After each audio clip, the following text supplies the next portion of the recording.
everybody. Welcome to the 5th Annual CTE Regional Advisory Meeting. I want to thank you all for joining the 4th Regional Advisory Breakout Session, which include the following industries: business and finance, arts, media and entertainment, hospitality, tourism and recreation, marketing, sales and services, and fashion and interior design. My name is Chantal Gerardo, and I am the program manager for one of IVROP's youth programs called Ready for Life.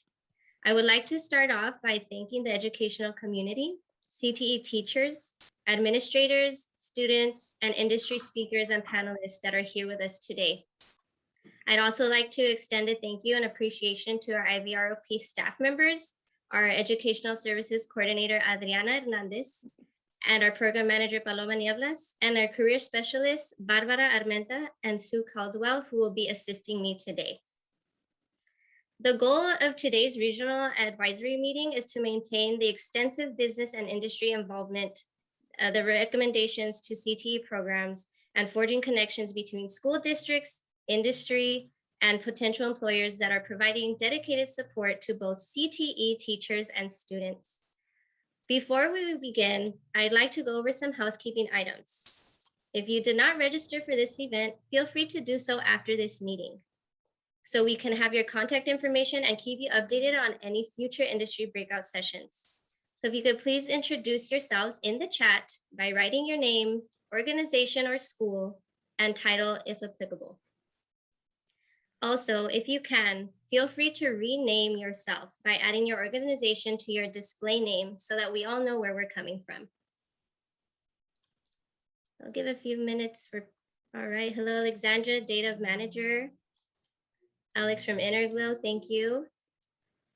So today we do have a full agenda, but we will do our best to remain on schedule to respect your time. Once again, thank you for taking the time to be here with us. If you have any questions, feel free to write them in the chat and we'll ask them at the end of the meeting during a Q&A after session. Additionally, we will be asking you to complete an evaluation for this industry session. So please take some mental notes on any comments or feedback that you would like to provide. Barbara will be adding this link in the chat shortly. Thank you for those that are coming in. Thank you for joining. We will also have some time towards the end of our meeting to open up questions to other industry members that are present. Lastly, if you have not yet completed the industry survey, please do so, as this will help us gather important industry data that helps provide CTE programs and input on how to better prepare their students. So enough of me talking. I'm excited to hear from our guest presenters, as I'm sure you are. With this, I'm honored to present our first speaker, Antonio Tijerino, CEO of the Hispanic Heritage Foundation. And with support, we'll have Jonathan Patton asking him a few questions. Awesome. Thank you, Chantal. Appreciate it. Super honored to be here. Thank you, IVROP. Quick acknowledgement of my little sister and her team for all the work that they do and the impact that they make in the community. Also, big thank you to both Antonio and Jesus. They are mentors, they're family, they're incredible humans, not just in the work that they do, but as fathers and just amazing humans that do awesome work. So super excited to have them here. Forgive me for the background noise. One of the skills I was going to say that you need to have is the ability to be able to improvise. I'm out in New York right now. I get to see Antonio here shortly, but I was trying to find a quiet coffee shop and that didn't work out so well. But Antonio, welcome. I guess just a quick background about you. How would you describe the work that you do, just in a few sentences, as the CEO and president of the Hispanic Heritage Foundation? Well, first, thank you very much for having me. It's a privilege to be on here and talking to these amazing educators and instructors and I think community activists. And anytime I'm having anything to do with Jesus, it's a privilege for me because that guy has been representing our community in some pretty rarefied spaces his entire career, from an artist to somebody working with artists and now in a different position. So just the importance of having someone representing us, including everyone that's on this call, including Jonathan in the marketing space, anyone in education, it is really important that we're able to celebrate the position that you hold, because we don't just represent ourselves, we represent everybody that isn't in that room. And again, Jesus has been doing that his entire career. So have you, JP. So the work we do is focused in 4 main areas, and it's education, workforce development, social justice, and culture. And with the tabletop of those 4 legs is leadership. And so our model is doing everything from teaching 100,000 kids how to code, for instance, and then turning around and building out a leadership institute across 10 sectors, including education, but also tech and finance and healthcare and sustainability and all these other areas as a pipeline. And then the other part of it is that we also, on the social justice side, during the COVID pandemic, at the height of it, we saw that farm workers weren't considered a priority in terms of being protected. So we actually created a program called Masks for Farm Workers, where we had 2.2 million masks that were put on farm workers, and we're very proud of that effort. And then on the culture side, we do the Hispanic Heritage Awards that Jesus has been very helpful with over the years. And Jonathan, you've attended, but it's where we honor top Latino leaders across different industries. So it's that, you know, juxtaposition of an educator, for instance, along with last year, Carlos Santana, Selma Hayek, and then Bad Bunny and Selena Gomez and all these others. So it's, but we also honor farm workers, and we also honored NASA engineers that were all female that helped put rover on Mars. So that's kind of a part of what we do. And again, we're always very malleable and able to go into a lot of different directions, because our motto is that we follow our community, not the other way around. So we'll go into wherever our community needs us to go. Love that. That's great. So what's just some general advice you would give to, you know, kids from our communities that we serve, you know, that are in high school, perhaps junior college or college, in terms of, you know, maybe pursuing the path that you have and making the impact that you have had? But just like from, you know, top line advice, mentorship advice, what would you recommend in terms of the youth that we serve today? I can tell you what my advice would be. I don't necessarily know if it's the best advice for everyone, but my approach has always been to be really bold, to be almost reckless in what you want to do, to be able to take chances, not be afraid to fail, and to have a level of naivete that you can go into different areas and be impatient if you're going into the nonprofit space or into the area of trying to make a social impact, because there's too many people that are trying to make things perfect. Don't try to be perfect. One of the things that I like to say is, and I tell this to my kids, who you know, Jonathan, but I always tell them, trying to be perfect is impossible. Trying to be better is really possible every single day. And so that's the other thing too. I think a lot of our young people won't try things because it's not perfect. You should be willing to be imperfectly, perfect. And there's other areas too that I think that you need to go easy on yourselves. I think a lot of times as minorities, and especially from rural areas and areas on the border, you feel as though everyone is depending on you to reach some level of success. It's a lot of weight that you have to carry. And I do think that you have to go easier on yourself, that it's your path that you're actually carving out for yourselves. And certainly your parents and your teachers and your mentors have a lot to do with that path. But think about how to define success too. Is it money? That's easy. Get a sales job, go make money. Is it power? Then go to Capitol Hill, not make any money, but you can make decisions on policy.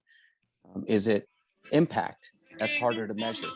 That's just some advice that I would have to the young people out there, that, you know. And also the last thing is, and I think it's really important for them to hear this, is that a 15-year-old right now, if you have access to Wi-Fi and a computer or a phone, you can reach more people than Cesar Chavez, Gandhi, or Martin Luther King could in their iconic lifetimes combined in a split second. That's a lot of power. You have to, and it's a lot of potential. Realize that potential, take those chances. You can make an impact just through social media and posting, and I think that it's important to think about what that impact is going to be. And things aren't as hard as they seem. I love that. What are some characteristics or skills that you think, the youth should probably focus on or try to strengthen or hone in on again as they continue to develop their career path? It's a little different probably at each stage, but if you can sum it down into 2 or 3 different things that they should really focus on, what would you say some of those skills are? I don't like giving career advice to young people. I like getting career advice from young people. So I just want to make that clear. I mean, to tell someone you need to go into the STEM fields, for instance, that we do a lot of work in, I don't want to do that, because somewhere there's an artist like Jesus that needs to go into music. So nothing should be that rigid. And even when your parents are putting pressure on you, you should do what you want to do. I don't feel like I worked a day in my life, and everything I do is something that I would do for free. And I happen to make a good living out of it now, and have some exposure in terms of the role that I play. But the starting point should be what you're interested in, and what you're passionate about. That being said, I do think it's also important to look at, for instance, my son loves to play video games. A lot of times that's a battle where you're just like, you can't play all day long. But there is an element of, if you like to play video games, how about figuring out how to code for video games and develop video games? You can make a great career doing that and have a huge impact.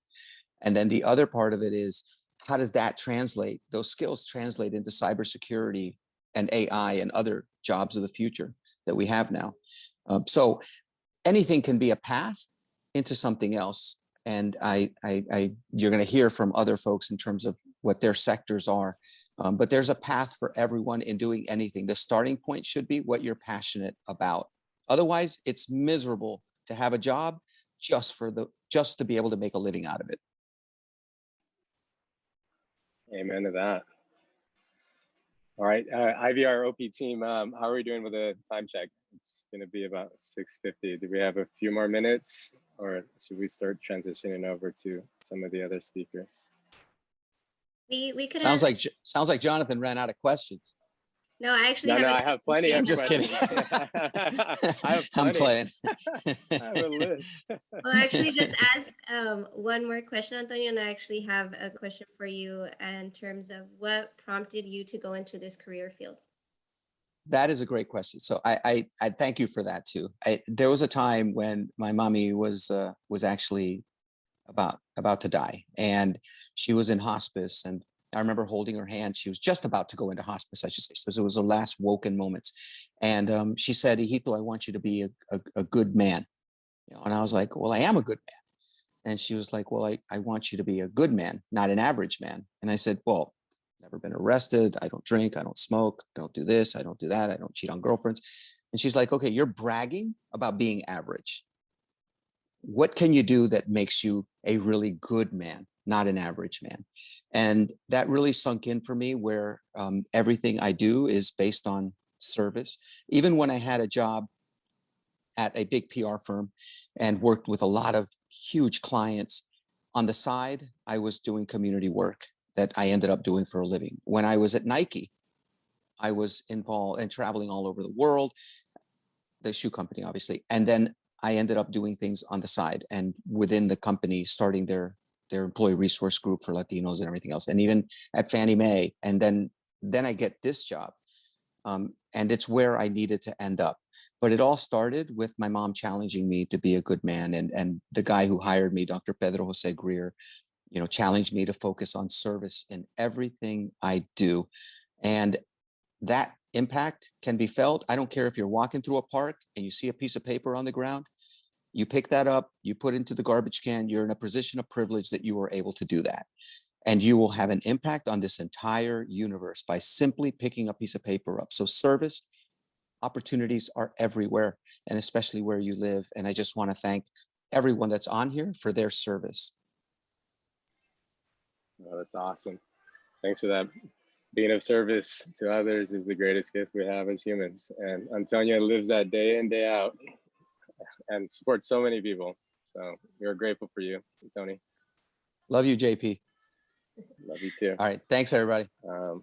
Thank you, Antonio and Jonathan, for being support and asking. I want to give thank you to Antonio for being able to share his experience and some knowledge and skills to our attendees. But next, I would like to give a warm welcome to our next presenter for this afternoon, and that is Jesus Malverde Gonzalez, who is the VP Creative Latin at Broadcast Music Inc. Gracias. Do I get JP too? I mean, if Antonio's still on, maybe we'll both fire some questions. Oh, welcome, Jesus. Yeah, I can shoot some questions your way. A quick background with Jesus and I too. When we first met, I used to work at a previous company called Saberes Poder, and I had the privilege and honor of meeting Jesus. And when he asked me where I was from, I was like, I'm from Imperial Valley, Calexico. And he's like, my brother, he's like, I'm from Coachella, the Coachella Valley, city of Coachella. And I'm like, we're like separated at birth. So he is just, like I said earlier, been a tremendous human, and energy, and the work he's done is tremendous. So we're lucky to have him here. Yeah, we'll start off with, what was the inspiration for you to kind of, pursue the career path that you have at Universal Music and Fracas and now BMI? Where did that come from? Well, I'll go back to what the OG Antonio Tijerino and said that, I think familia is a big part of it.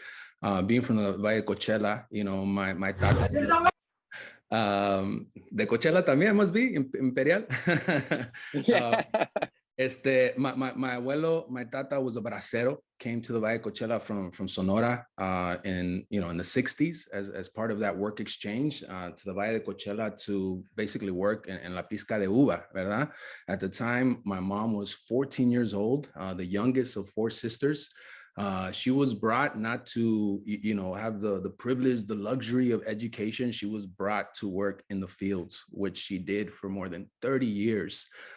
She was a mayordoma. So, she had a crew of 130 people. What I saw her do and grind, waking up 3 in the morning, 4 in the morning, we would still have our little burrito de chorizo, de huevito, the house would be like clean, like the work ethic was levels above anything I could ever imagine myself doing. And that was grueling work out there in 120-degree weather.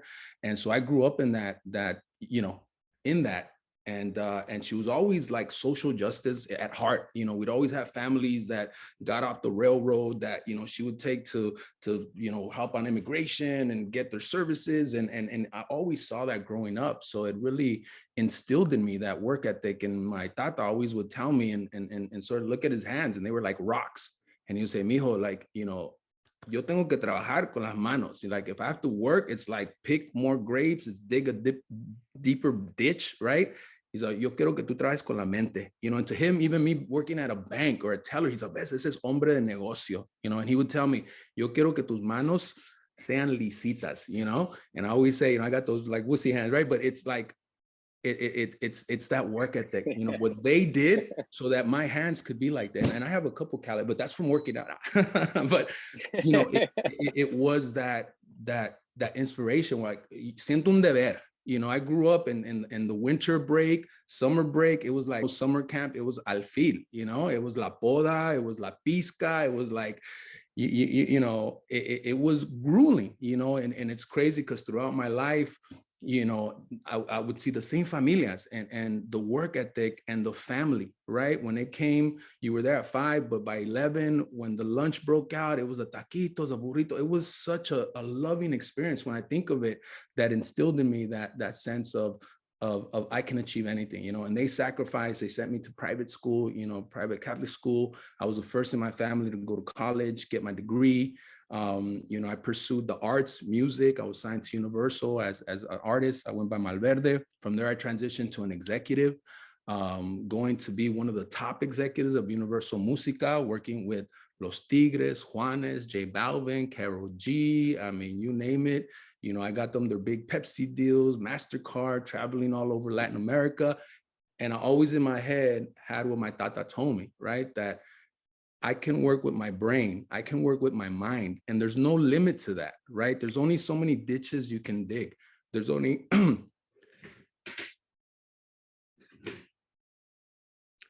anytime I talk about my tata,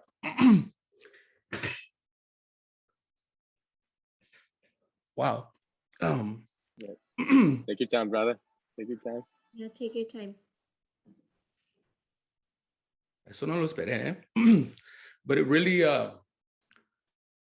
it just really fills me with joy and pride when I think about it. Because he's not here to witness me now, you know? This year I was, you know, part of one of the most elite lists in the business, you know, a Billboard Latin power player, you know, along with, you know, Bad Bunny's manager and the top executives. And my tata's not here physically, but I know he's here, right? So when you ask me what drove that, that's what drove that, right? What our raza has gone through and the work that Antonio does, that IVROP does, that JP does, that's what we need to gain strength from and inspiration.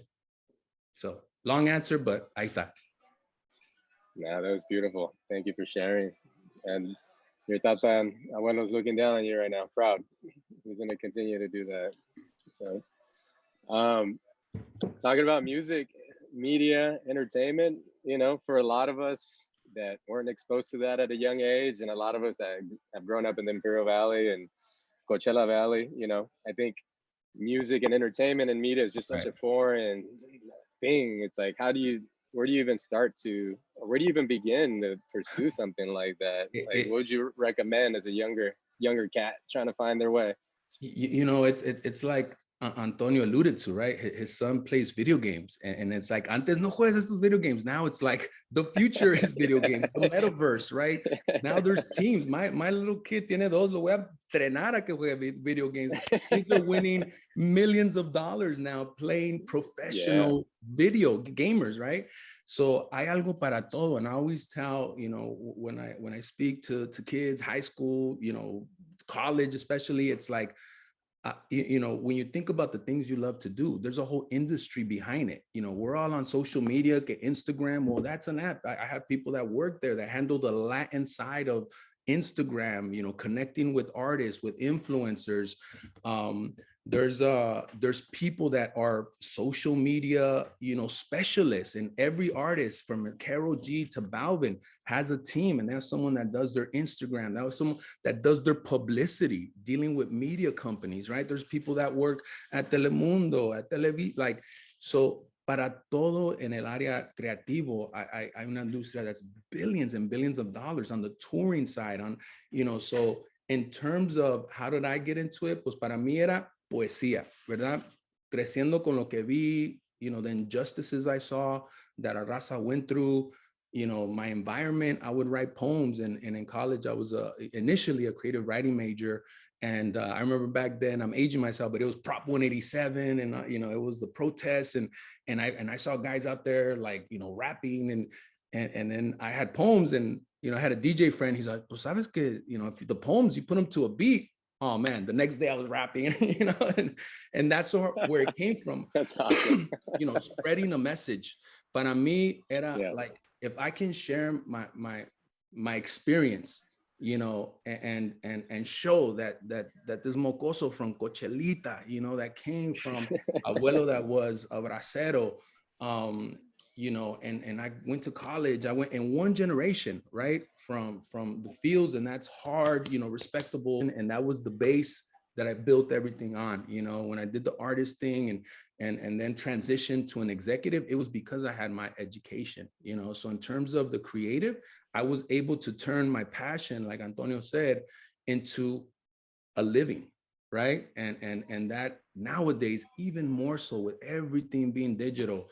Sabemos que, our kids, especially kids now, Latino kids are the future, right? Like 20% plus of the nation is Latino. We're the $1 trillion economy. Everybody wants our money, but it's up to us to make sure that it's equitable, that we're represented on the other side of the table of who we're giving that money to. And we're the executives at those companies making the decisions and bringing us up as a community, yeah? Amen to that. That is truth right there. And you're testament to that, a media OG over here, JP. What's one of the either proudest moments you've had in your career, or one of these moments where you're like, man, this never in a million years could you have imagined something as cool as maybe flying to London or Well, you say or London, I'm at a company now called BMI.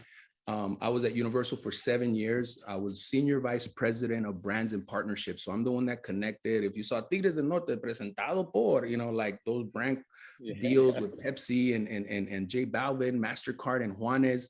But one of the last deals I did there is with Sebastian Yatra. He's a global artist.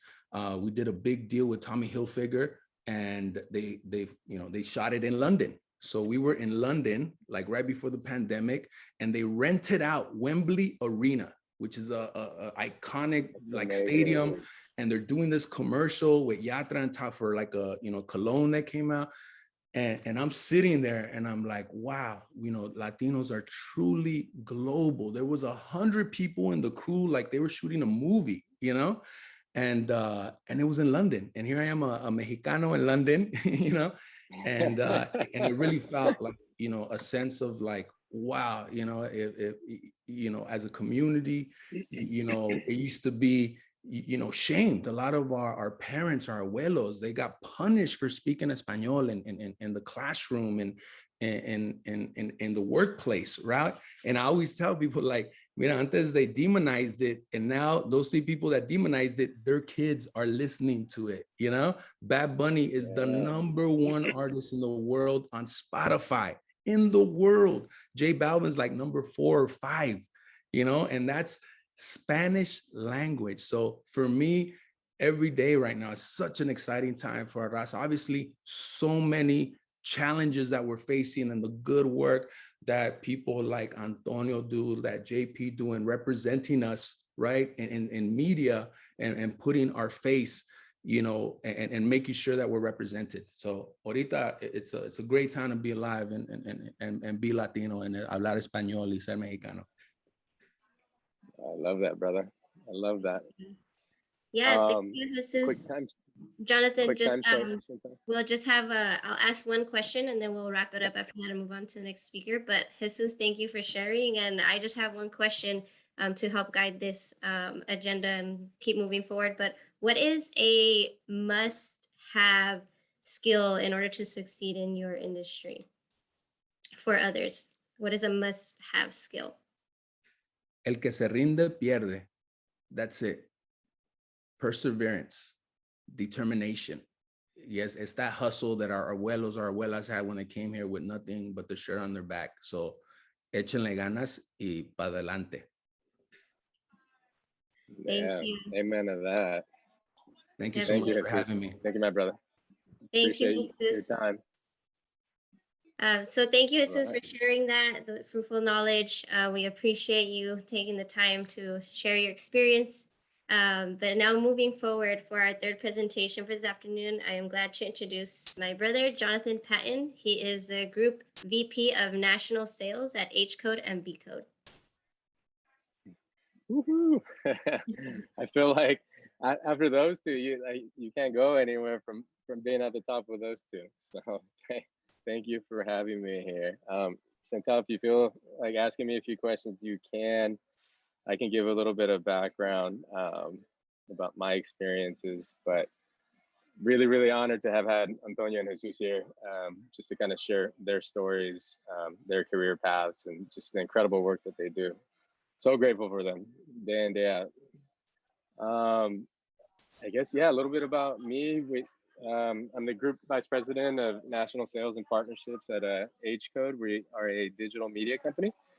that has grown to do so much more than what it initially was when I was hired. I was the first hire at the company, and we were a mighty team of 2, and we are now a mighty team of 110 people. So thanks to, like I said, the things that Jesus and Antonio were saying earlier, and their support and their love, if you stay persistent, if you stay dedicated, and if you apply a good work ethic, really, really good things can happen against all odds.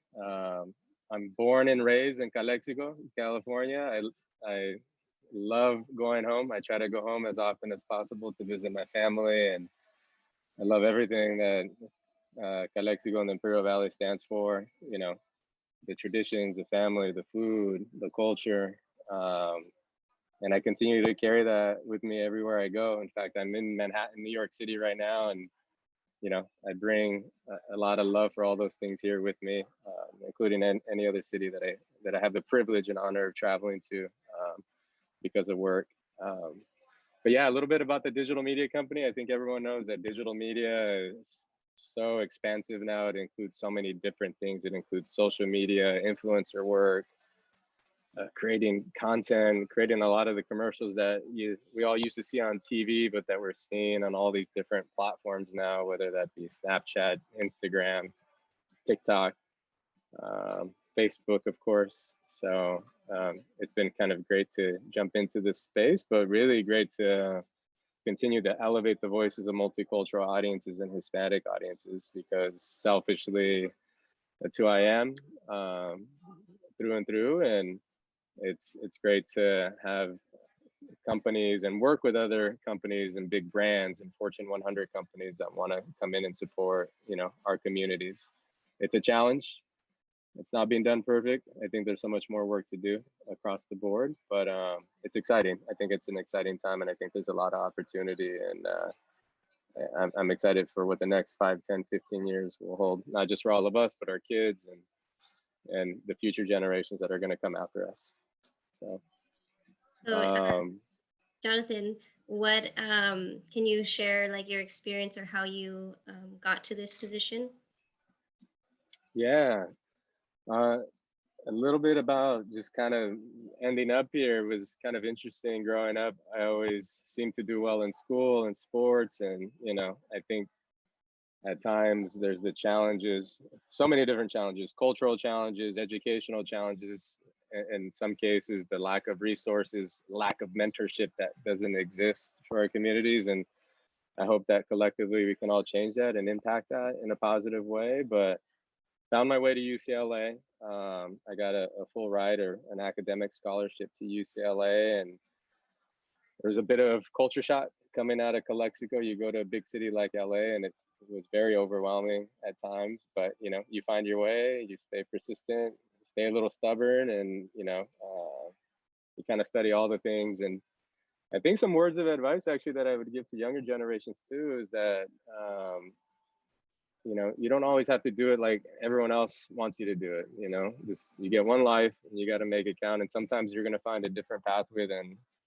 whatever your peers, your friends, your parents, your grandparents are going to tell you how to do it. And sometimes you're going to find a career path that may be a little bit different than you thought. I thought I was going to go study medicine, and quickly realized that medicine wasn't for me. The curve when it came to biology and chemistry just didn't work in my favor, and then kind of started studying a little bit of business, Spanish, psychology. At one point, I thought I was going to go to law school, and then met some good friends through college. And at the time, they were starting a company called Saberes Poder, and they had raised some investment money to grow their team. And they asked me if I wanted to come join and help in the services and sales industry, specifically for marketing. So as a young, 23, 24-year-old, I was like, put me on a plane to go travel and tell the story of how to engage and reach Hispanics. It sounded like a match made in heaven. But I think most importantly, with the work that we were doing then at Saberes Poder is a lot of the media that we created. It was educational media, and it was really easy to feel good about that kind of work because it was tying back to helping out communities in need, communities that were underserved, unserved, across healthcare, across, financial services, across technology. And it's like, how do you close the gap and continue to empower people. And so Antonio and Jesus's point earlier, how do you be of service to people that need it? Every time I go home to Calexico, it's a good way to kind of ground myself and remind me of why we do the work that we do and why we're here to help the people that we're here to help, So from there, I started working with a few other technology companies, and just through networking and connections, made my way over here to H Code. And now we've rolled out other platforms that includes B Code and reaching African American audiences, A Code to reach AAPI audiences, and shortly we're going to be launching a Pride Plus code, which is our way to reach LGBTQ plus communities as well, and elevate their stories and identify pain points there to come in and continue to support those communities in need as well. Thank you. Yeah, definitely. We can definitely see this digital media industry on the rise. So with that brings my next question to you as to, can you give us a forecast on how you think your industry will change in the next 10 to 20 years? Just like, what's your thought on that? Ooh. Yeah, that's a good question. I think in a nutshell, digital life will continue to be what people make of it. I always think even 20 years from now, there's still going to be that human element, that human connection, in an age where everything's moving so quickly. You can order food through your fingertips, through any app. You can book your flight, book a hotel, book childcare in some cases, even though it seems to be expensive. The technology allows you to do this so quickly. There's virtual reality, augmented reality, and these are all big things and verticals that are happening in the digital space. But I think just collectively for a better future, humans are going to continue to need to make responsible decisions about how we continue to utilize technology and partner with technology. And I think we're kind of at that intersection right now, because there is some negative sides to the technologies that exist within digital media. And the hope is that we can continue to find that balance and make sure that we're using the tools, the technology, and the resources that we're creating for the greater good of humanity, and more specifically, some of the communities that we reach and serve, because often the communities that are communities of color get taken advantage of, and we hope to change that. So. Yeah, it's very, very valid and good points that you bring. So next I'm gonna ask is that I know you've mentioned a few already, like skills, but since you are in digital and marketing, what is a non-technological skill that people entering your industry should possess in order to be successful? Oh, Jesus nailed some good ones at the very end of his presentation. I think just the willingness to learn. I think often at every age, so many people just think they may know it all, and I think if you maintain an appetite and hunger to just constantly learn, I think it's super important. There's always more you can learn. There's always some person out there that may know a little bit more than you. I think the Hispanic culture is rich in like work ethic. Maintain that work ethic and stay dedicated to whatever your craft is. Doesn't matter what you do. It doesn't matter if you're the person that is, cleaning classrooms as a janitor. It doesn't matter if you're the CEO of a company. Whatever it is, just take pride in the work that you do. I think being of service to others is super important as well. And I think just being open and willing to just kind of constantly collaborate with other people, and don't take no for an answer. Never let anyone tell you that you can't do it, because you can. Because so often we get put in these buckets, or we're told that we can't do it, and amazing things happen when you don't listen to the naysayers and you continue to persist. So. Definitely. Yeah. Well, thank you. Thank you for sharing your experience, your knowledge, and your expertise. I know probably some of our attendees have some burning questions, but we'll ask them to hold off for a Q&A session after. But I want to Awesome. thank our speakers for a fruitful and influential presentation. But to stay in line with our agenda, please hold your questions to the end and we'll get to them. We will now move forward and I will hand this over to my colleague Paloma Nieblas to handle the Q&A panel. Hello, everyone. Hopefully everyone can hear me well. Yes? All right. Well, once again, thank you all for joining us today. And before we begin, I would like to introduce some of our guest speakers for the panel section. But before, I'd like to remind you all to please register if you haven't already done so. Feel free to do so after the meeting so we can have your contact information and keep you up to date on future industry breakout sessions. For those of you that are barely joining us, please make sure to also introduce yourself in the chat with your name, organization, or school and title if applicable. Also, if you can feel free to rename yourself by adding your organization to your display name, that would be great. So once again, the goal of today's session is to maintain extensive business and industry involvement and develop recommendations for CTE programs and also forge the connections needed between the school districts, the industry, and potential employers, providing dedicated support to the CTE teachers and students. So with this being said, the next item in our agenda is the Q&A panel segment. So I would like to take this time to have some of you, our very talented panelists, introduce themselves. If you could please state your name, title, and how long you've been in the industry. And I'm going to go ahead and change our slide now. If we could go ahead and start with Joaquin, since you rarely joined us. Joaquin, welcome, welcome. Hello, thanks for having me here. It's great to be here. My name is Joaquin Elizondo, and I'm a film and television editor.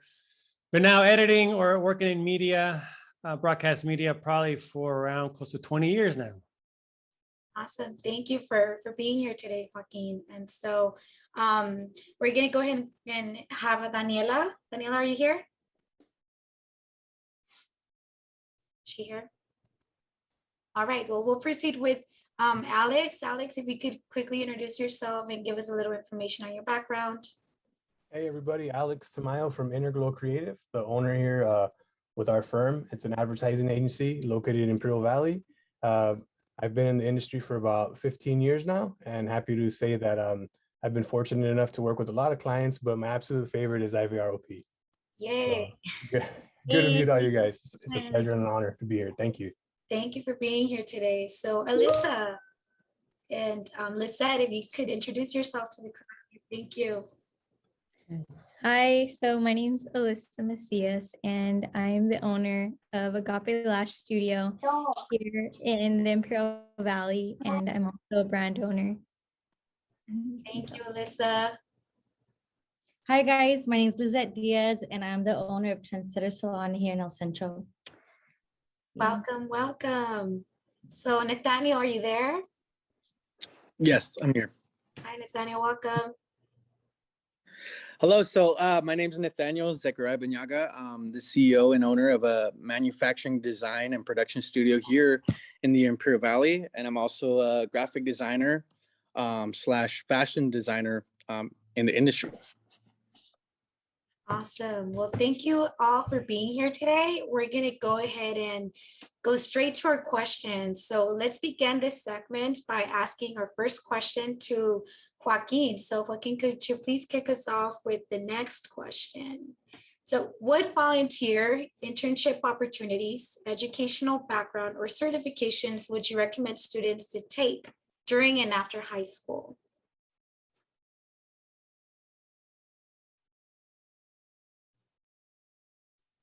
Well, for anyone wanting to enter, say, the film and television industry, you know, I recommend people to find internship opportunities or possibly even become an assistant.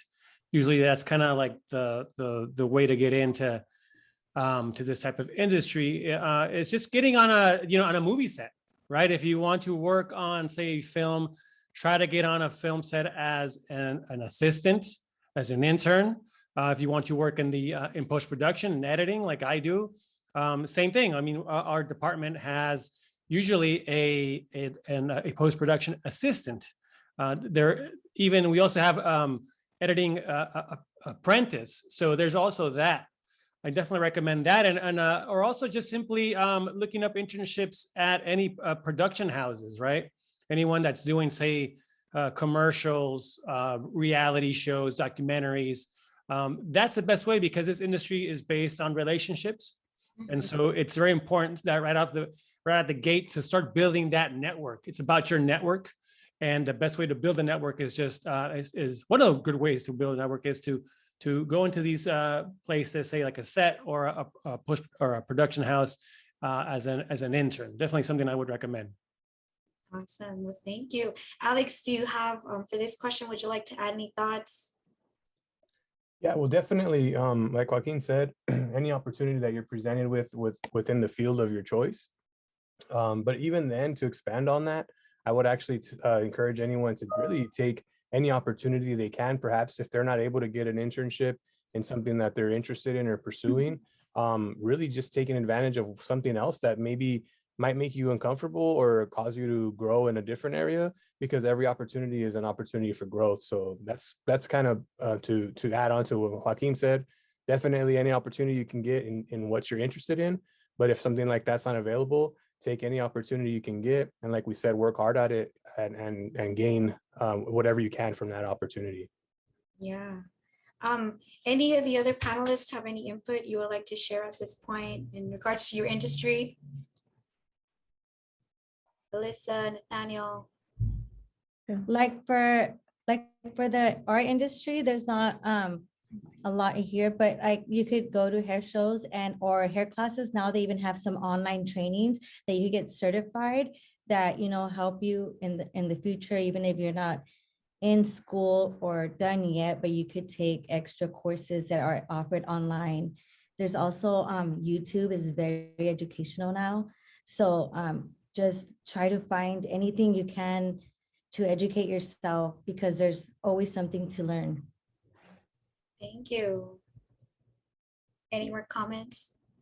Yeah, so for me, I guess my background is a little different, but any advice I can give to the students or just anyone kind of pursuing a creative path, I would say utilizes the resources at hand. That's the biggest and best, I guess, words of advice I can give. If it's a job at the mall, for me, for instance, I wanted to get into the streetwear fashion industry. The first job I got was at Vans and Zoomies, and you know, I was able to understand some internal affairs and how do they do their marketing, how do they do advertising, designs, what's appealing, how do they target their demographic. So and these were resources that I had in the Imperial Valley. Also classes. I hated the idea of going to IVC because everyone hates that idea. Oh, I got to go to a local community college. But I will say, if you're strategic and you're intentional with your time, I took the classes that I knew was going to benefit me. Now, I didn't necessarily go to the counselor and ask for what classes do I need to get my, AA. I just took the classes I knew was going to benefit myself. So graphic design, photography, anything that had to do with my field of expertise, I took it. And I utilized that time. So just being intentional and utilizing anything that's kind of at your fingertips. That would be my best words of advice. Thank you, Nathaniel. So question number 2, did the desired workplace skills shift due to the pandemic? Is there a shift in post-pandemic desired workforce skills in your industry? And for this question, we can have anyone from the panel answer. Is there any volunteers?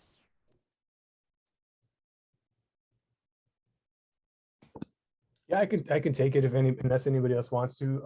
Awesome, thank you, Alex. Yeah, I would just say, first and foremost, what I would say is become even more crucial than it's ever been, is an ability to communicate. Because there isn't always that in-person communication. And I was actually like waiting for one of the meros that talked ahead, and I was like, I bet you someone's gonna say like, make sure you can communicate really well with people and build relationships with them. And I'm sure that was something that they would recommend as well.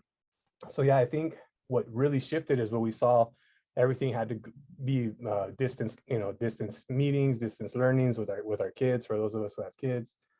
So yeah, I would just say more than anything, the major shift was being able to really communicate well with that distance in place, and have the ability to be make yourself available to anyone who needs to communicate with you, your clients, and just really be versatile in your ability to still deliver upon your projects, your requests, your jobs, and your availability to be there for the client in such a different world now that we're living in. So I would say communication skills are crucial in any job, any industry. Like Nathaniel mentioned, working at the mall, dude, I worked at Miller's Outpost, not to date myself, but that was my first job, and I loved it. And I recommend retail to everyone in high school, everyone coming out of high school, because as a customer service representative, you're forced to talk to people, and building that skill is gonna benefit you in everything else that you do from that point on. So I would say, in short, to answer the question, just really having the ability to communicate well due to the circumstances and the distance. I agree. Joaquin, is there anything you would like to add for this particular question? Oh no, I mean, there's just, I totally agree. I mean, it's more important now than ever to finesse, improve those communication skills. I mean, since the pandemic hit, I mean, most of us in the post-production industry have been working from home. I'm still continuing to work from home, and we'll be here for I'd say another year. And yeah, I mean, we communicate to our team via Slack. I mean, we use Slack, and it's just if communication was an issue before, it's even more of an issue now. And yes, I would say that you just have to be very thorough in your communication, be very proactive, to kind of be one step ahead of people. But yes, I agree. I would say that's the one thing and the one skill that I think we should all work on. You can improve upon is simply communicating. It's so important. And I think this industry, at least I'll speak for the industry I work in, is like, I don't know what's going to happen. I know some people are going back to offices for sure, but we're still working from home, and this is a new normal maybe. But yes, it's more crucial than ever to really improve those communication skills. Yeah, agree, definitely. Alyssa, Lisette, would you like to add anything for this question? Like for us, the things that just kind of changed when we came back, we had to really make sure we're going to keep people safe. So I had to hire on extra help to make sure we keep everything sanitized, and like the communication was a lot different, like online. I had to hire someone, to be booking our appointments different, and our time management is a lot different because we can't just have everyone next to each other. So that was like something I had to hire extra help for, so I wasn't used to having like a receptionist and stuff like that. So it's really nice. So I love it. You adapted. Yes. Yeah. Alyssa, any thoughts before we move on to question 3? No, just same for me. So with what I do, it's just a one-on-one. So I only see one client at a time. So it's just, again, just making sure that everything is, we've already had we sanitize everything, but it's just extra, keeping the place extra clean and safe. Yeah. And just doing our best to adapt and roll with everything that changes. It seemed like it was changing weekly with the rules with COVID, but just adapting. And I think that's a skill or a trait that you can carry with you at any job, is to just be flexible, because things always change and come up. And so, yeah. Definitely. So moving on, for this question, can we please have Lisette and Nathaniel provide us with the response? I'm going to read as follows. What new and emerging trends are you seeing in your industry that you think would be important for CTE instructors to introduce into their programs? I can go first.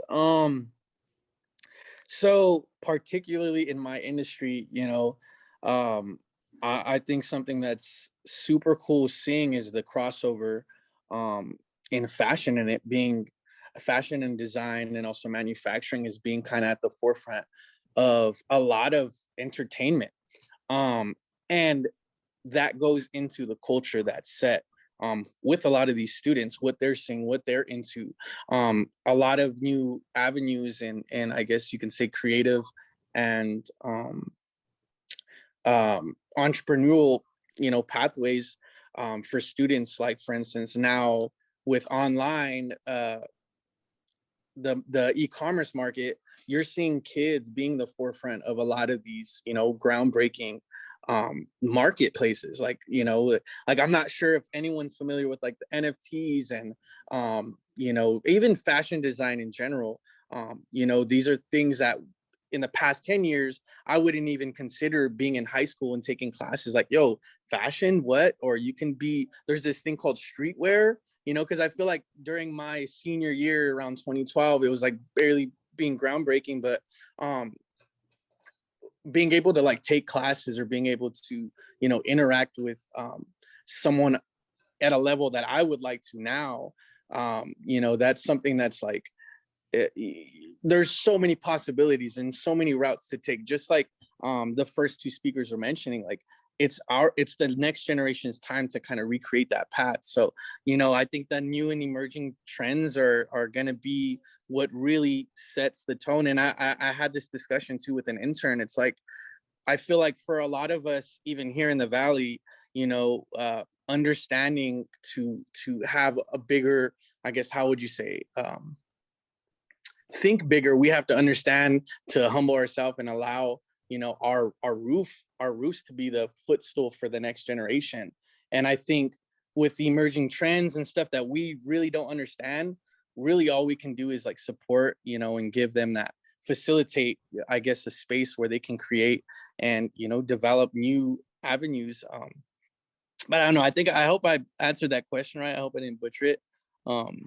There's no right or wrong answer, so thank you. Definitely.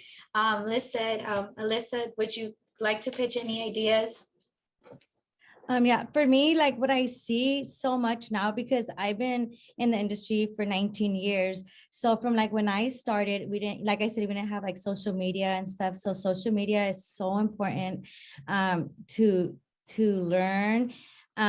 It's like such a big tool, but I do see so much collaborations now. It's not just about hair. It's not just about lashes. It's not just about graphic design. Now they're all kind of just like blending in together, and it's like the hair and the lashes and the outfit, it's going to make the person come in together nicely. So it's good to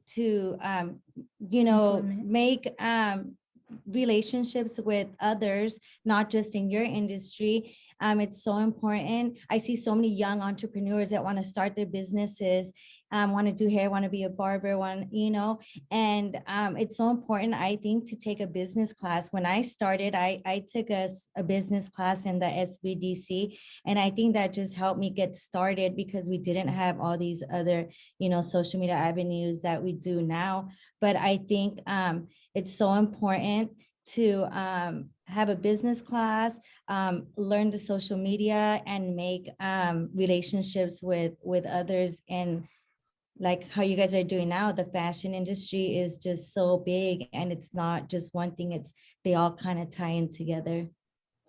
Yeah, definitely.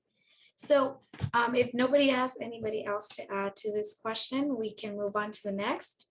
The fourth question, by the way, thank you for those responses. So what prompted you guys to get into your career field? So for this, we're going to open it up to all panelists. Go ahead and give us a brief as to what triggered you to be in this industry today. So for me, I'd say, so right now I am in the beauty industry, and what prompted me to was following the footsteps of my mom's business, seeing how she was able to run her business and get that started. But my story is it's non-traditional, because yes, I'm in the beauty industry, but I was telling Paloma that I'm also in nursing school. So I'm running my business and I'm in nursing school. And I just wanted to encourage students that are on here now that your story or your life does not have to be the traditional route, that it can be, you can start somewhere. So I'm here in the beauty industry, and I started my own business, and it's allowed me, like, yes, it wasn't for nothing, because all these tools that I've learned starting the business, going into marketing, because when when you own a lash business, you're your own everything. Like, you're your own promoter, you market, you're your own social media manager. When you're first starting, you do it all basically. And so I've learned these tools of being able to do all these things, how to create content, how to be a social media manager. And so it doesn't have to be traditional. And the way that I've done it, so I'm in this field in the beauty industry, but I'm also in nursing. And one day I plan to open my own medical spa. And so there's just so much that you can do. It's not just one thing. You can branch out to different things. Like Nathaniel was saying earlier, he started at Vans, but it branched off into him owning his own business now. And so it doesn't have to be the traditional route of going to school, getting a degree. It can be so different. And I just wanted to acknowledge IVROP also. I am a product of IVROP. I graduated high school with my nursing assistant. I graduated that program, and it's allowed me to just have these different opportunities, and it opened up different doors for me to end up where I'm at. So everything you walk through, every job that you have, it's not, you're gonna take something from it. So if you start low, you're starting at retail, what you learn there, you're gonna need it for when you become your own business owner or your own CEO one day. So those where you start, it's grounding you for what you're gonna do in the future. And so my just advice, or what I want to share, is that your life doesn't have to look the traditional route of, or it won't always look like what you were expecting, but that's okay too, to take different routes and bring what you've learned in the past to now. Definitely. Thank you, Alyssa. Definitely, CTE is great for doing this and motivating others to go different ways, not the traditional paths that you usually want them to go. So anybody else have anything to add to this question? Joaquin? Yeah, for me, I mean, it was just, I guess, wanting to be a storyteller, tell stories. I've always been fascinated with technology since I was a kid. And to me, that was the perfect blend of telling a story through technology. And so that's why I think I got specifically into post-production, right? Being able to, work with video and audio, special effects, and use all that, combine those things to tell a story. So for me, it's just kind of like that, the perfect blend. Yeah. Awesome, thank you. So if nobody else has anything to add to this question, we'll move on to the next. Good. So our next question is, as the world of work enters the post-pandemic era, what are the short-term and long-term changes that will impact your industry? And for this one, how about we start with Alex?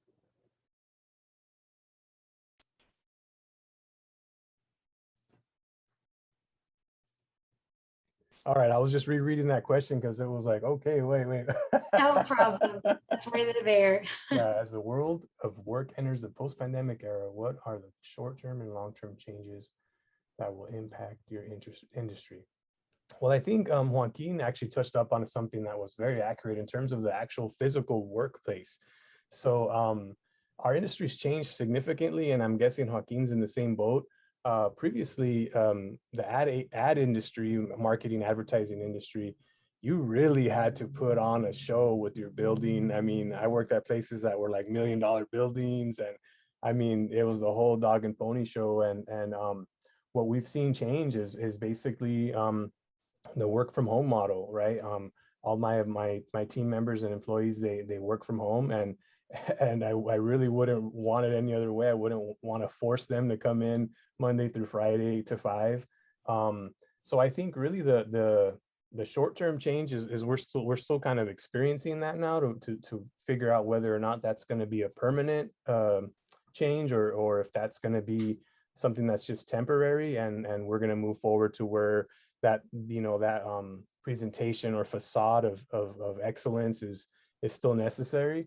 But what's really cool is that all of my clients seem to really enjoy and most importantly understand that that it's not necessarily the bells and whistles that make a difference, but the relationship you have with the person you're working with, the ability to them to provide you with what you need and deliver. And then the other things are secondary. We have a small office in El Centro.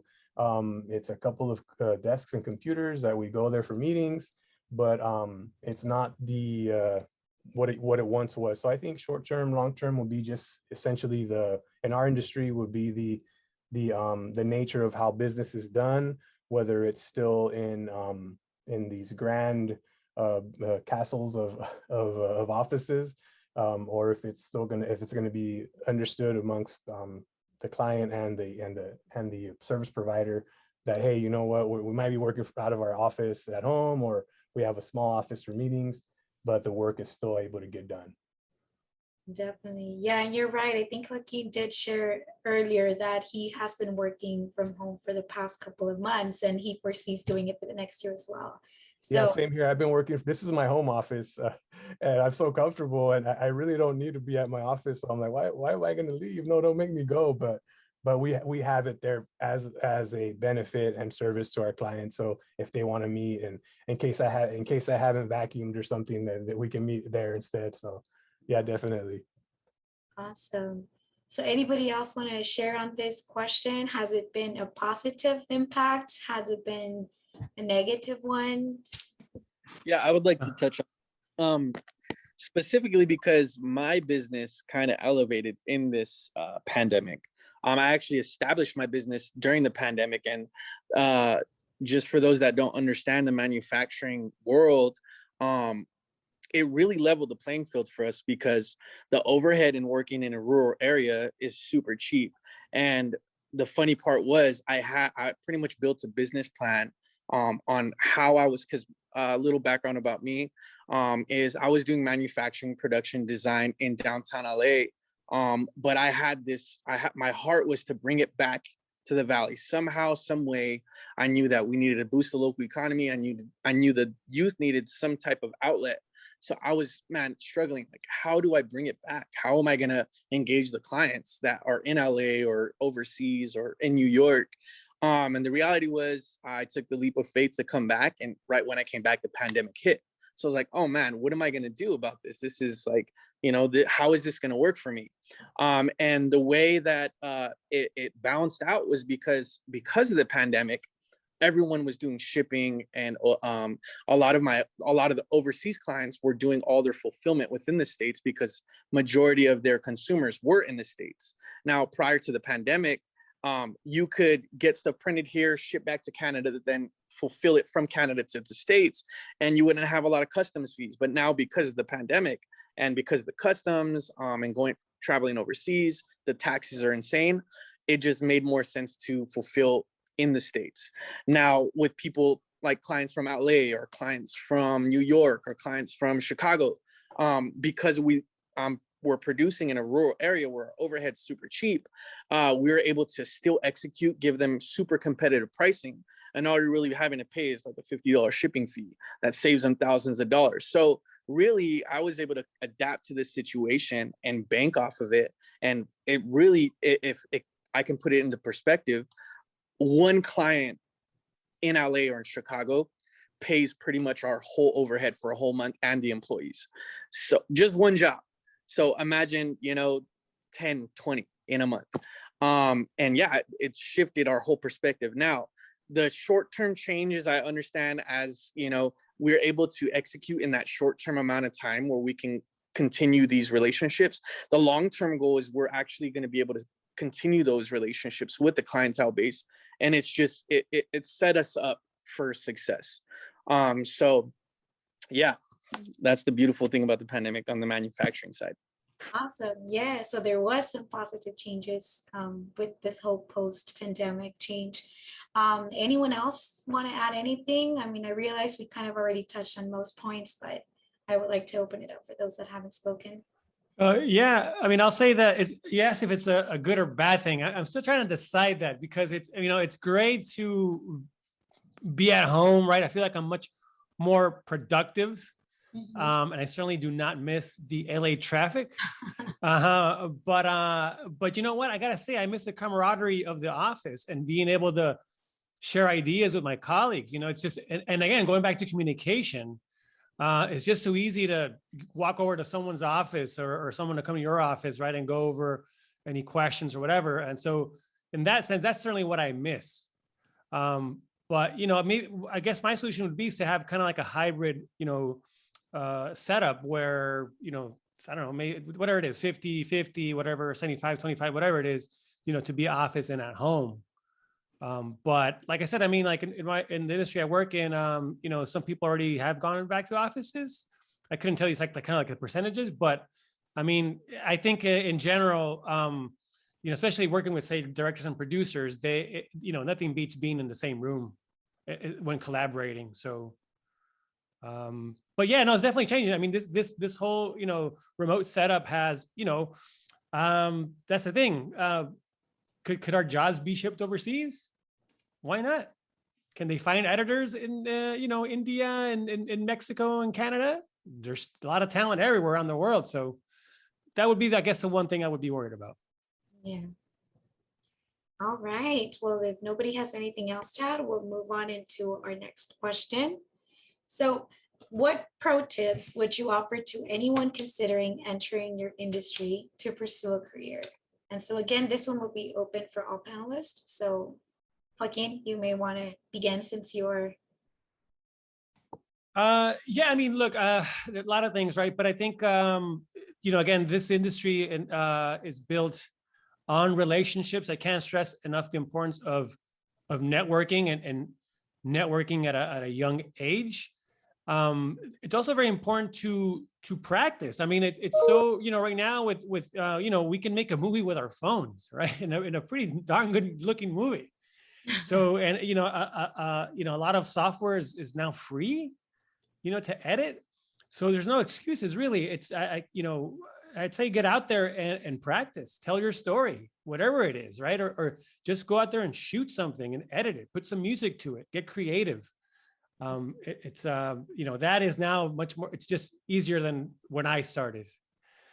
So I think, you know, definitely those two things. And you know, it's also good to experiment, to try different things. Say if you want to be you know, you're like, I want to try being an editor, a cinematographer, a director, a producer. It's good at some point to try those things and explore.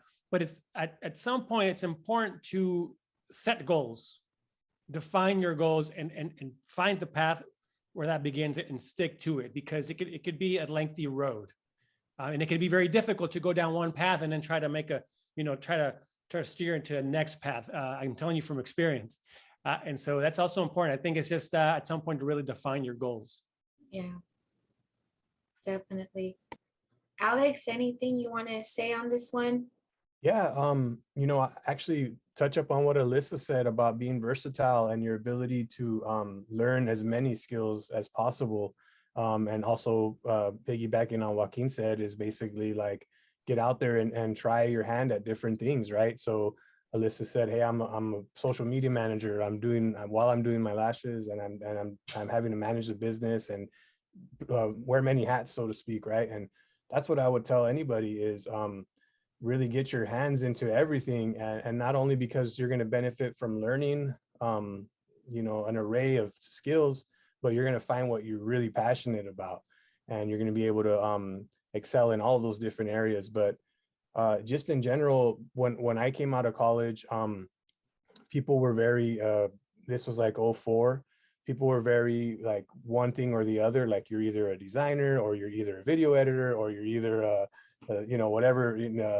There was only one thing, or you only could do one thing, audio, or you were expert at that.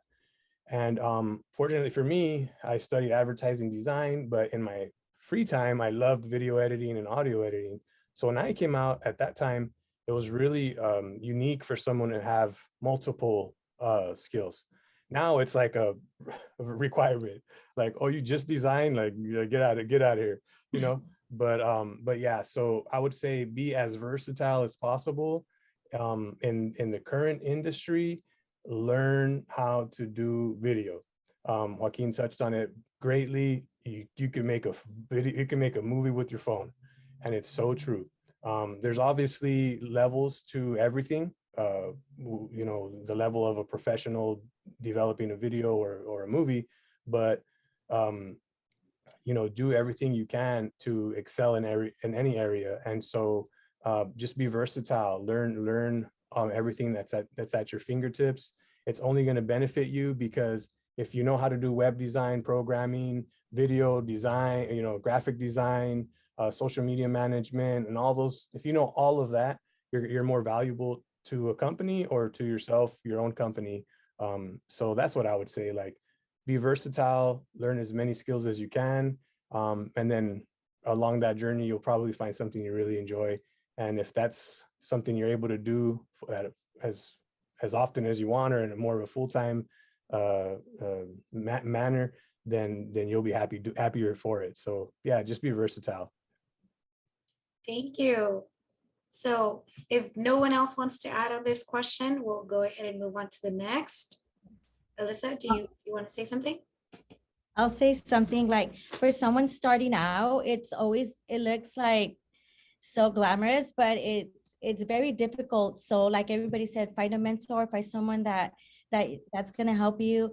And what's it called? The biggest thing that you have to have is passion. You have to have passion and drive. Don't give up. When you fail, keep trying to find people to help you. There's so much out there that can help you now. And then just try to find what you're really good at and try to brand yourself. Try to look for something that someone else is not doing. Like here where I live, everyone's like, oh, you're just a hairdresser.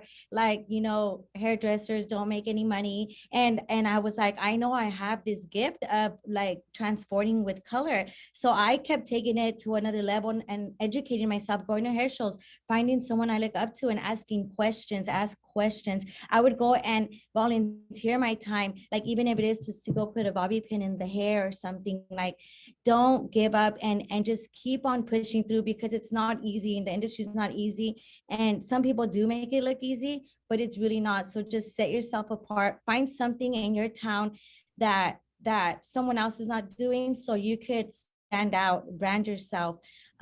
Just everything that you can. I go to a lot of hair shows in LA. I've made so many new friends and friendships, going to these things that has allowed me to be on a TV show, has allowed me to work with high-end profile celebrities.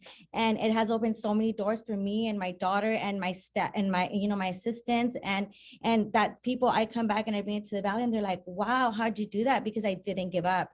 And I have so much passion and drive that I'm going to figure out how I'm going to do it. If you really want it, you're going to do it. And trust me, we have changed the industry here where we live in this community. We're like considered like, the poor end of, town or whatever. But trust me, like people will pay to come see you for your services, for whatever it is. Set yourself apart and you can do it. Just keep on pushing and pray. Yes, thank you for those words of advice, Lizette. And so I'm going to move on to one of our last questions before the end of the session. And so for this question, once again, we would open it up to all of you. So my question reads as, what entry-level job opportunities are available for recent high school graduates within your guys' industry? And so maybe Nathaniel, do you want to start with this one? Yeah, definitely. So this is actually something that I've been playing around with in my head. For those that don't know about me or what I do, I have a lot of experience working with a lot of high-end clientele, being a vallero, being a kid that grew up here in the Valley, a little travieso, I'm all tattooed up. But believe it or not, I have had the experience and privilege to work with a lot of maybe your favorite artists, Kanye West. I've had J Balvin rock one of my t-shirts. I've designed for Jordan, Nike, YG, 400, you name it, and also manufacturing. Now, having these privileges and going outside of the city, it was awesome, but there was something that was tugging at my heart and consistently tugging at my heart, was that the Valley, especially here, was still in the predicament it was in, and also understanding my background and where I came from, and I was not an athlete, I was not good at sports, I was not good in school, but I loved art and I didn't know how to express that, so I took to graffiti. That was my way of expressing myself and putting my name up somewhere, and now it's translated in the workforce as graphic design, and me understanding the lifestyles that a lot of these kids live. In my heart, I'm like, man, how can we change that? How can we provide them with jobs, opportunities, and even getting their hands dirty in something they love to do, but make it creative, and give them, a chance to pursue something that is, like Alyssa had mentioned, not, is not traditional. And that's something that we are offering here right now. We actually have 2 interns. And this is something that I'm going to continue to implement, is opening up internships for people that are willing and want to get their hands dirty in this industry. The beautiful thing is I had one intern come, it was his first week. And in that same first week, we actually landed a job for Huff, which is this really, if you guys aren't familiar, it's a really big skateboard brand.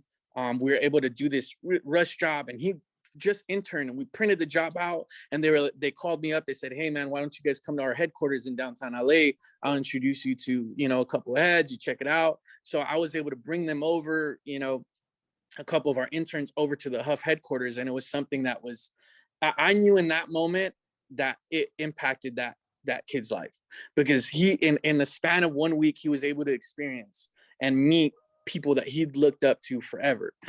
So that is something too that I'm going to be implementing, and this is something I want to work with you guys, ROP. It's me growing up, at least I remember there was a lot of kids taking classes in welding, and there was all these programs, and I never seen a program that I felt like I was called to, and that's something that I heard this quote. There was a TED Talks, and basically the guy mentioned, if you see a problem and you don't know the solution, you're a part of the problem. But if you see a problem and you know the solution, that's your calling. And I took that to heart. I knew the problem here. I see what these kids go through. I understand that they need mentorship. They need an environment to facilitate their dreams and how to pursue them, and that's something that we are implementing, but we are going to continue to implement, in our community. And that's my mission and my vision, is to boost the local economy, give kids the opportunities to do and touch things that they would, in any other predicament or circumstance, would never be able to, and I think, that's what we need. That's like that. If we're going to see change, we need to be the change. And I tell clients and customers all the time, the clothes is cool. Designing for people is cool. But if I walk out of my business and I still see the same things going on consistently, and I see that generations aren't changed and our local economy is still shot, then we need to do more work, and that's my kind of whole outlook, but yeah, that's our whole mission and vision for, Without Lack Studios, is to, facilitate that, so I'm excited. I know 2022 is going to be an amazing year. We're even hoping and looking into bringing a lot of really big designers here to the Imperial Valley that I was able to connect with in the industry. One of Levi's head designers, Jordan's head designer, even some really big artists, so the kids can interact and have some workshops with. So, but yeah, I hope I answered that correctly. You did. Thank you so much. We're definitely looking forward to finding a way, to creating opportunities for high school youth that are recently or soon to be graduating. So with that being said, is there any other panelists that would like to add any comments to this one question? I'll go ahead and add to that. So for the beauty industry, so there are routes that you can go where it's just certification. You're starting off, you want to see if you want to go this route. Like for me, I did a certification course, and of course you can get that, you can obtain that certificate and then branch out. If say you want to go into esthetician or different things like that. So there are certification courses, and just really, and I've taught a few of those courses within the past 2 years. And what really I am passionate about is, like, yes, they're coming to get that, but I try to empower these young women who come in and obtain this certificate to really step out and to be different. Like I said, it can be non-traditional. You can obtain this certificate and do many things, be versatile in this business, and just empowering them as business owners, starting off, how to start from the ground up, basically, and just empowering young women to really take these opportunities into their hands and show them that they can do it too.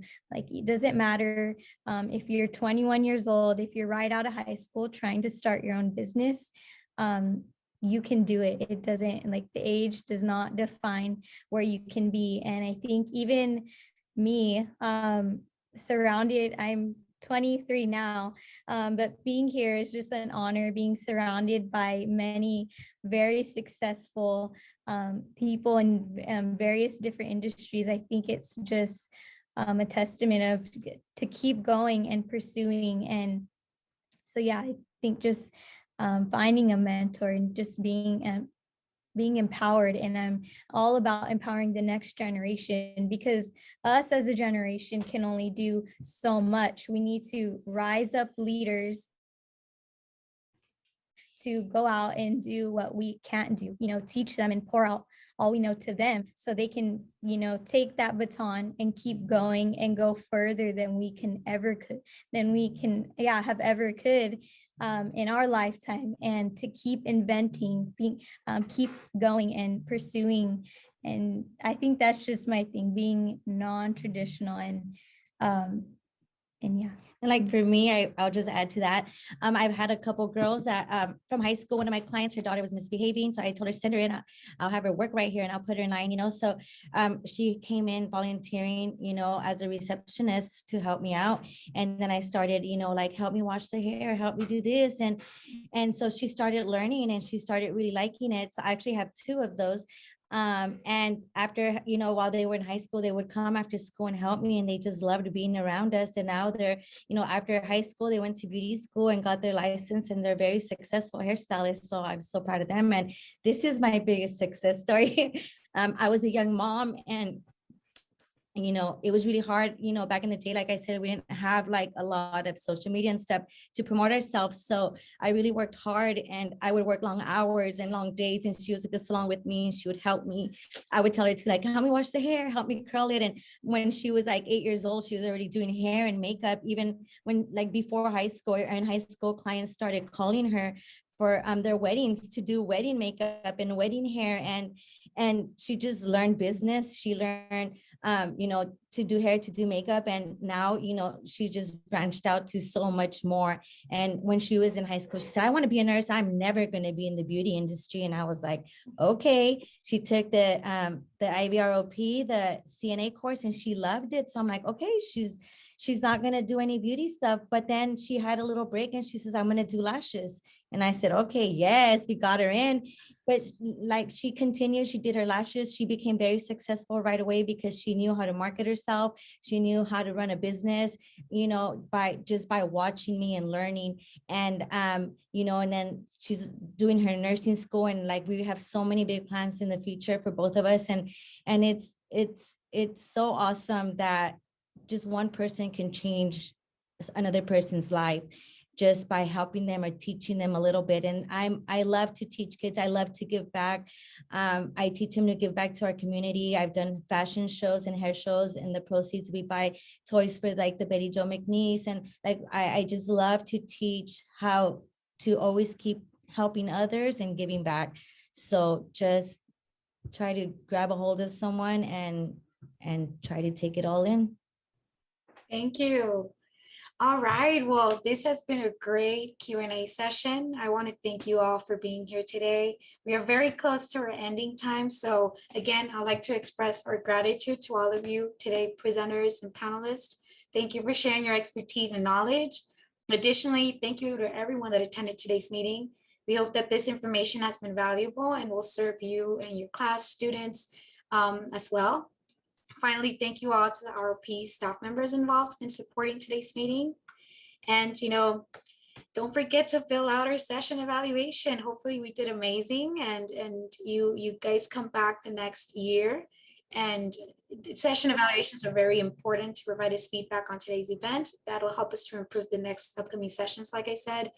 If you haven't also done our industry survey, if we could do that, that would be great as well. That would also improve our CTE programs and give us some input as to how to better prepare students. You can also visit a regional CTE advisory site listed in the link shared in the chat, which will be shared in the chat. In case you missed the general session or any other previous session, you can also visit our site and see some of that. So Adriana, is there any information you would like to add? Adriana is the Educational Services Coordinator, so she's big props to her for coordinating all of this event. So Adriana, do you want to say anything before we end this? Hi, good afternoon, everyone. Kudos to Paloma and Chantal and the rest of the ROP staff, because they're the real behind the scenes people who pulled everything together. Thank you also to our superintendent, Edwin Obergfell, for being the mastermind behind the whole regional CTE advisory and having us branch out even outside of our region so that we could bring in more input into our community. Thank you again to our amazing keynote speakers, Antonio, Jonathan, and Jesus. They had to leave a little bit early because they had meetings and galas to attend. Thank you to our panelists, Joaquin, Alex, Alyssa, Lisette, and Nathaniel. All your support and input is crucial for our educational programs, and your guys' passion is like so apparent and so contagious, and it's getting me all hyped up, and I'm excited to see, the possibility of future collaborations and creating more opportunities for our Imperial Valley youth, because there's some opportunities, but we can always make more work-based learning opportunities for them to participate in. And I think Edwin might have something to say because he unmuted himself. Oh, thank you very much, Adriana. Yeah, thank you to all the staff and all the wonderful work that you guys have done. And I just want to say that I am very proud of all of the work that is going on here. I'm very proud of the work that you do, the speakers, all of the work that you do. And I'm speaking to, of course, Antonio, I'm speaking about Jesus, I'm speaking about Jonathan. I believe Alex was on here, Lizette, Alisa, Nathaniel, Joaquin. I am very proud. I'm very orgulloso of all the fantastic work that you're doing. I'm very proud of the raíces that you bring to this communication that we had here. And I'm very excited about the work that you are doing and that you're bringing not only to the Valley, but you're bringing also to the community. As you can see, the speakers were full of Latinos. I'm probably one of the few or the only one that has a strange last name, but Latinos, we're very proud to have you on here. And what I heard is, my gosh, I heard it consistently from everybody, heard passion. I heard el que se rinde pierde. And then I heard also many times giving back, service, giving back to the community and serving. So qué bonito lo que ustedes dijeron, me fascina y me motiva mucho a mí. Thank you very much for your work. So thank you all. Yeah, I'd also like to extend my gratitude to Monica Rosas from the Community Colleges Consortium. You'll see Joaquin's logo there. It is incorrect. That was actually from our organization who has been helping us since last year, and we're really appreciative of the work that you do for us and support us in. And thank you so much for making the connection with Joaquin. We appreciate you being with us, Joaquin. We did have a question in the chat and also a mention of your site. I don't know if you want to tell us a little bit about your site, especially because the question had to do with, you know, being from the Valley, there's not a lot of opportunities for internships for our students in arts, media, and graphic design. So what do you suggest, or where do you suggest us to look for these opportunities? Yeah, well, first on my website, you can find it at hollywoodeditingmentor.com. It's a mentorship program I created kind of based on my experience of trying to break into post-production in Hollywood.